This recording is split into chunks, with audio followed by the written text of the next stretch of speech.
Bonsoir, c'est Théo. Merci à vous tous d'être présents pour cette toute nouvelle vidéo. Et ce soir, pour cette vidéo, nous allons nous tourner vers la médecine, mais aussi chez les animaux. Alors, je ne vais pas parler dans cette vidéo de maladies qu'on pourrait avoir chez les chats ou les chiens, mais peut-être que dans les prochaines vidéos, je pourrais éventuellement aborder le sujet des maladies chez les animaux domestiques, comme les chats et les chiens, etc. Mais pour l'instant, nous, dans cette vidéo, nous allons parler des piqûres d'abeilles, de frelons, de guêpes. Oui. Donc voilà, sans plus tarder, on passe tout de suite à cette vidéo. Donc, que risque-t-on à se faire piquer par une abeille, un frelon ou une guêpe? Risque-t-on de faire des réactions allergiques graves? Euh, Comment traiter les piqûres de ces hyménoptères? Parce qu'on en parle, hein, de cette famille, hein, c'est les hyménoptères, hein, les guêpes, les frelons, les abeilles font partie de la famille des hyménoptères, et tout comme le bourdon, hein. Mais alors contrairement à l'abeille, la guêpe ou le frelon, eh bien le bourdon, lui, ne pique pas. Bref, sans plus tarder, on commence tout de suite. Et c'est parti. Alors tout d'abord, il faut savoir que les piqûres d'abeilles, de guêpes et de frelons sont fréquentes dans l'ensemble de la France. Et certaines fourmis peuvent également piquer. Les piqûres d'abeilles, de frelons, de guêpes et de fourmis causent normalement de la douleur, des rougeurs, un gonflement et des démangeaisons.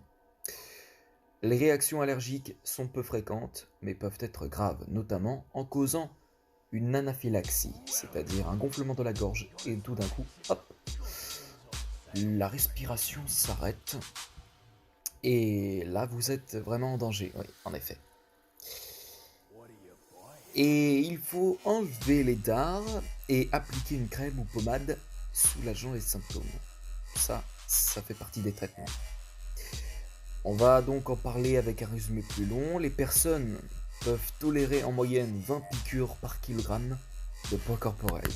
Cela signifie donc qu'un adulte moyen peut supporter plus de 1000 piqûres, alors que 500 piqûres peuvent tuer un enfant. Cependant, une seule piqûre peut entraîner la mort par réaction anaphylactique chez les personnes allergiques. Alors, aux États-Unis, mais aussi en France, le nombre de décès consécutifs aux piqûres d'abeilles est 3 à 4 fois supérieur au nombre de décès par morsure de serpent. Une abeille particulièrement agressive, appelée abeille tueuse, a migré depuis l'Amérique du Sud vers les États du Sud et du Sud-Ouest des États-Unis. Ces abeilles attaquent leurs victimes en très grand nombre et leurs piqûres entraînent une réaction plus grave que celle des autres abeilles. Alors, pour préciser, l'abeille tueuse n'est pas une espèce qui est présente en France, mais l'est aux États-Unis. Dans les régions du sud, particulièrement dans la région du golfe du Mexique, les fourmis rouges piquent chaque année plus de 40% des personnes vivant dans les zones infestées, provoquant au moins 30 décès par an. Quels sont les symptômes des piqûres de ces différents hyménoptères? Eh bien, les piqûres d'abeilles, de guêpes, de frelons causent immédiatement de la douleur et une rougeur avec gonflement, parfois des démangeaisons au niveau de la piqûre, sur une superficie d'environ 1 cm². Dans certains cas, un œdème de près de 5 cm de diamètre, voire plus, peut se développer en 2 à 3 jours autour de la piqûre. Cet œdème est parfois prise pour une infection, laquelle est très rare après une piqûre d'abeille. Des réactions allergiques peuvent provoquer une éruption cutanée, des démangeaisons sur tout le corps, une respiration sifflante, des difficultés respiratoires et un état de choc. La piqûre de fourmi rouge provoque souvent une douleur immédiate, ainsi qu'une rougeur et un œdème qui disparaissent après environ 45 minutes. Il se forme ensuite une vésicule qui éclate au bout de 2 à 3 jours et qui s'infectent souvent. Parfois, une plaque rouge, enflée et prurigineuse apparaît à la place de la vésicule.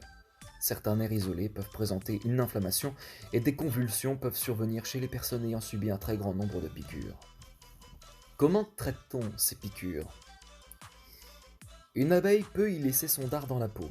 Il faut donc enlever le dard aussi vite que possible en raclant avec une arête mince non tranchante. Par exemple, le bord d'une carte de crédit ou un couteau de table mince.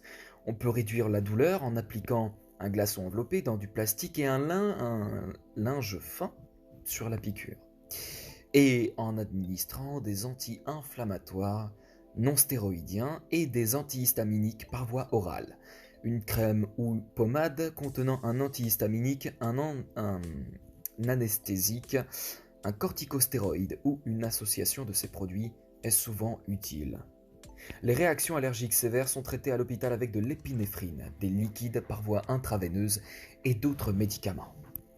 Les personnes allergiques aux piqûres doivent toujours avoir sur elles une seringue pré-remplie d'adrénaline, obtenue sur prescription médicale destinée à inverser la réaction anaphylactique ou allergique. Les autres piqûres sont traitées comme les piqûres d'abeilles. En cas d'antécédent de réaction anaphylactique ou d'allergie connue aux piqûres et aux morsures d'insectes, il est recommandé de porter un bracelet d'identification comme alerte médicale. En cas d'allergie grave, connue aux piqûres d'abeilles, on peut proposer une désensibilisation, une immunothérapie allergénique, sur plusieurs années qui permet de prévenir les réactions allergiques